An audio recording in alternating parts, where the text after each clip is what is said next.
சில நேரத்தில் கர்த்தர் யாரை உயர்த்த வேண்டும் என்று வைத்திருக்கிறார் என்றது கர்த்தருக்கு நல்லா தெரியும். இவனை கொண்டு வந்து இந்த நேரத்தில் இப்படி உயர்த்தினா அது நல்லதா முடியும் அப்படின்னு ஆண்டவருக்கு தெரியும். நாம நினைச்சிட்டு இருக்கிற காரியம் நடக்காது.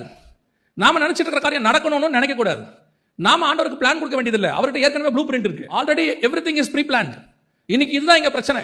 இதுல இன்னொரு கூட்டம் இருக்கு, அது இதை விட கொடுமையான கூட்டம். ஆமான் கூட்டமே இங்க இருக்குங்க. அது என்ன தெரியுமா? இது எப்படியாவது அவனை தட்டி விட்டு மேல வந்துடலான்னு ஒரு எண்ணத்துல இருக்கும். இது வேலையே பார்த்திருக்காது, ஆனா மேல உட்காரணும்னு நினைச்சிட்டே இருக்கும். அப்படி ஒரு குரூப் இருக்கு. இது வந்து ஆமான் குரூப். இது சும்மாவே மேல வந்து உட்காந்துக்கணும்னு நினைக்கும். இப்ப திடீர்னு இந்த எல்லா வேலையும் செஞ்சுட்டு ஒருத்தன் பின்னாடி உட்காந்துருப்பான். சில நேரத்தில் அப்படிப்பட்டவர்கள் நெருடலாக இருக்கும்.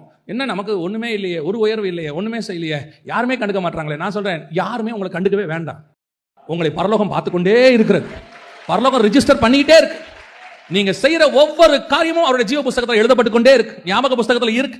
அவர் வந்து நீதியுள்ள நியாயாதிபதி. ஒருத்தர் உண்மையா வேலை செஞ்ச ஒருத்தனை கர்த்தர் விடவே மாட்டார்.